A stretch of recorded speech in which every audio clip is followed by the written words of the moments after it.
going to look back at some of yesterday's games, and then we'll look ahead to today's games a bit later in the show. Let's start with the Bournemouth game, a 2-0 win for Bournemouth. Newcastle, they saw their 7-match unbeaten Premier League run ended as Dominic Solanke's second half double gave the home side a deserved 2-0 win.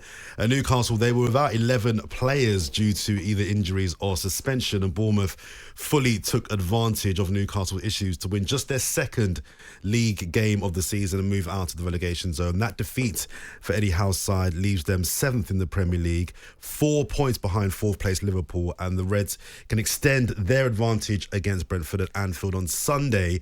A disappointing defeat for Newcastle, but it's been a decent to good season for them so far. But when you lose that many players, that many key players in your starting lineup, you know, it's hard to expect a consistent run of wins. Yeah, look, Newcastle, you know, if we start with, you know, with Newcastle, so if you take their last month, Jordan, they've played Dortmund twice, okay, which is Champions League football, which is tough. They played at Arsenal, they played Man United, they played Wolves away.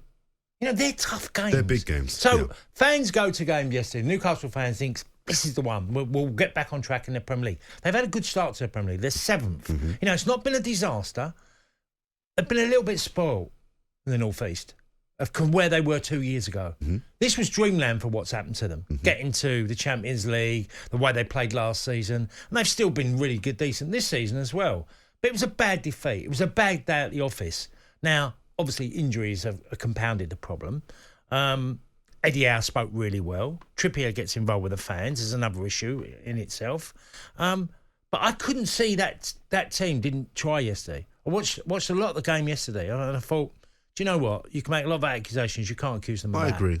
You know, and Bournemouth were good, by the way. They were. Nick Pope was Newcastle's best player. He pulled off a good few saves yesterday. He did. Bournemouth were at it. You know, they looked like a side that new managers come in, found it really, really tricky to get results. But, I mean, Dominic Solanke, he's a player that knew from Chelsea, saw him as a young lad, goes to Liverpool, has a decent move, couldn't buy a goal at Liverpool. He suddenly looks like he's finding his way in the Premier League. He's got 6 already this year. Do you think that might be his level? Do you think they kind of maybe found the club? I don't know. He's got great attributes. He's 6'3". He's quick enough. He's a gifted, he's decent, you know, technically.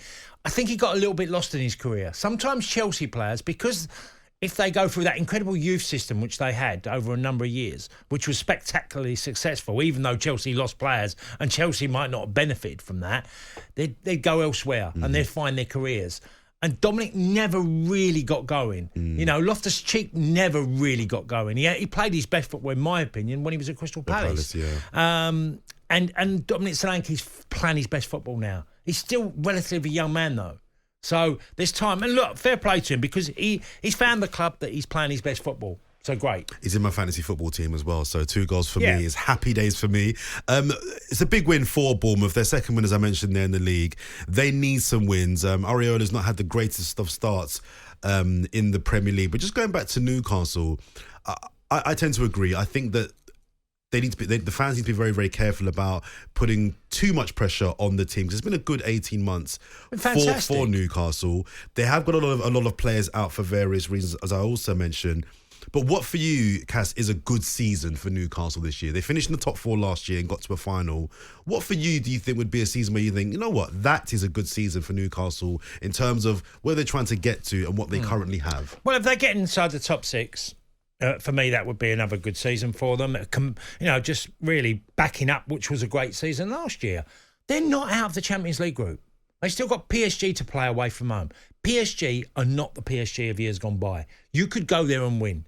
If Newcastle play really well on the night, they could win that game. I think their other game's AC Milan at home, isn't it? Yeah. So they're 2 games. They could get 6 points. Now, obviously, it is a big if. Yes. But they could get 0 points. AC Milan and PSG are not the giant clubs they once were. They shouldn't be scared of those 2 fixtures. No, they should be. Look, the game at St James's Park against PSG, they were awful, weren't they? Yes. And Newcastle were fantastic. You can go out there. I've seen them a good few times this season. If you can stop Mbappe, you're halfway there with PSG. You're halfway there. It's a big if. Well, okay, but I mean... But yes. You just don't know. You just don't know. That I wouldn't rule them out. I wouldn't say this is the PSG of years gone by, so I give them still a chance. But they're... full credit to Bournemouth yesterday. Really, really good performance by them, and I'm sure they'd be a lot happier on the South Coast about how their team's developing. Just on Newcastle as well, you mentioned that there were some tensions from the fans regarding some frustrations regarding the result yesterday, and there was a bit of a kind of confrontation. Is that the right word? There was an engagement between the fans at the end of the match. They weren't happy, and the captain Kieran Trippier. We got some audio here from what happened at the end of the game between Trippier and a couple of the fans.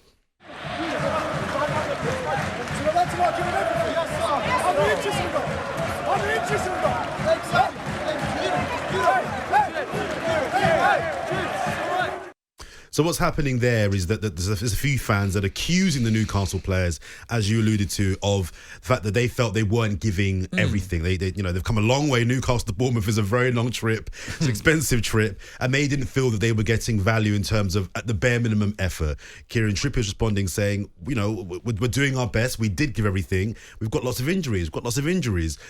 Just on that, do you think as a captain of a club or any player of a club, it's a good thing to be engaging with supporters at the end of the match? Or do you think actually in those scenarios as a player, you just can't win? Just take your licks and get off the pitch and keep it moving. I like engaging with them. I mean, look, it didn't cross a line. He's trying to explain to them, and also they've had a Champions League game this week as well. And yes, they weren't at their very best, and they have got an incredible injury list at that club at the moment. And I'm all for... I tell you, Jordan, one thing that got me in my career, which never happened to me in England, I'm sitting on a bus at Marseille on an away game when I was playing there, and the sort of leaders of the supporters came on the bus, started venting at the players. The players just sat there. And I remember thinking, is someone going to get them off the bus? Tell them to get off the bus. Why are they on the bus? The president, the famous Bernard Tapie at Marseille, had let the supporters, the leaders of the groups, the winners, the Yankees, the 69ers, all these groups, he let them come on the bus to vent at the team because we didn't try. We got beat 2-1 and it was a late goal. It was a real humdinger of a game. Yeah. We should have won, we didn't. But fans were really angry. And I get it. They've travelled long distances and they spend their good money to come and see their football club. 99% of times, players are trying their socks off. I've played in games, Jordan. We've been beat 3-0, and people say, they didn't try, they don't care. We did try, and we did care. We just got beat up on the day. We were beaten by a far better team. And Bournemouth were the better team yesterday. Yeah. And I think Newcastle fans, you cannot question the character of the players that Eddie Howe has put together at Newcastle. You can't. They have been tremendous for literally 18 months. Their improvement, their levels of consistency, their results. That is not a group of lads I'd go, nah, they're bad ones. You've got to get rid of some of them. Okay. I don't feel that at all with Newcastle.